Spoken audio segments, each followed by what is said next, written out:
America और दक्षिण Korea के बीच हुई ट्रेड डील को दक्षिण कोरिया की संसद में मंजूरी में हो रही देरी को देखते हुए अमेरिकी राष्ट्रपति ट्रंप ने कोरिया पर टैरिफ को बढ़ा करके 25% करने की घोषणा कर दी है। पहले टैरिफ 15% था। डील के तहत दक्षिण कोरिया को अमेरिका में निवेश भी करना था, लेकिन अभी तक उस पर भी कोई काम नहीं हुआ। इसी कदम को देखते हुए ट्रंप ने ये कदम उठाया है। सर, ये क्या मतलब बात हुई और ये इस तरह की धमकी कैसे देखेंगे इसे?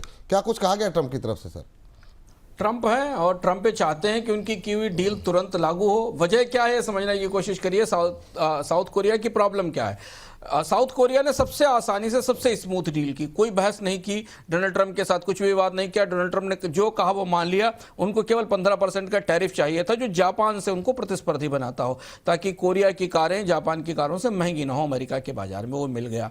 बात कहाँ आकर फंसी? सहमति भी हो गई, सब कुछ हो गया। समस्या है $350 बिलियन का इन्वेस्टमेंट। डोनाल्ड ट्रंप ने जो डील की उस डील में उन देशों से जिन देशों को उन्होंने रियायती टैरिफ दिए उनसे बदले में बड़ा निवेश वसूला है, बड़े निवेश का कमिटमेंट लिया है। ये जो $350 बिलियन का इन्वेस्टमेंट है, इसे करने में कोरिया के पास टाइमलाइन बनती नहीं दिख रही है। उसकी वजह समझिए, जैसे ही कोरिया ये $350 बिलियन के इन्वेस्टमेंट का प्लान डिस्कस करता है, बाजार में करेंसी टूट जाती है, क्योंकि इतना बड़ा निवेश अगर देश से बाहर जाएगा तो ये बड़ा ह्यूज आउटफ्लो है देश से बाहर।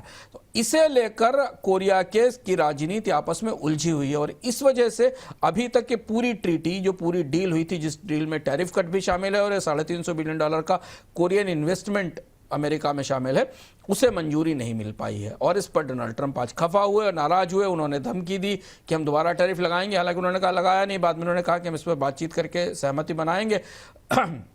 कोरिया ने अपने इंडस्ट्री मिनिस्टर को वापस वहां भेजा है बातचीत करने के लिए। और जैसे कि कोरियाई करेंसी कमजोर है, इसलिए ये निवेश तत्काल नहीं हो सकता।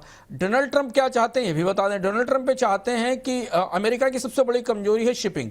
अमेरिका शिपिंग में काफ़ी पिछड़ा हुआ है और दुनिया में शिपिंग में चीन सबसे आगे है।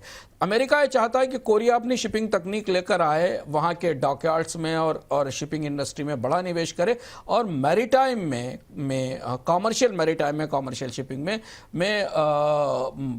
मदद करे अमेरिका की, ताकि वो इस बाजार में चीन की प्रतिस्पर्धा में खड़ा हो सके। और वहीं कोरिया हिला हुआ है क्योंकि वॉन में तेज गिरावट है। जैसे ये इन्वेस्टमेंट बाहर जाने की बात होती है तो फॉरेक्स मार्केट लड़खड़ा जाता है। ये वजह है, जिस वजह से पूरा विवाद शुरू हुआ है। हालांकि हमें लग रहा है कि अगले 1-2 दिन में शायद डोनाल्ड ट्रंप को कोरिया इस बात पर राजी कर लेगा कि इस डील को संसद की जल्दी सहमति मिल जाएगी। जी सर, अभी साउथ कोरिया की तरफ से क्या कुछ जवाब इसको लेकर के दिया गया या देने की तैयारी हो रही है? अभी करंट सिचुएशन क्या दिखाई दे रही है इसको लेकर के?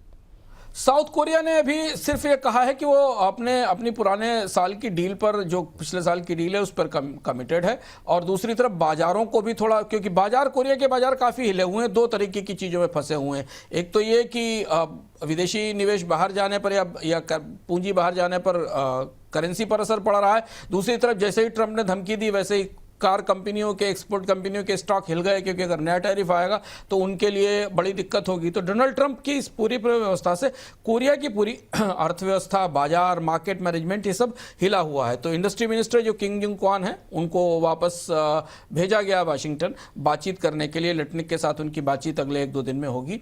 और ये इशारा किया है कोरिया ने भी, और जो रिप्रेजेंटेटिव ऑफ ट्रेड है अमेरिका के, जो मैन ग्रियर, उन्होंने भी इशारा किया है कि कोई बीच का रास्ता निकाला जाएगा।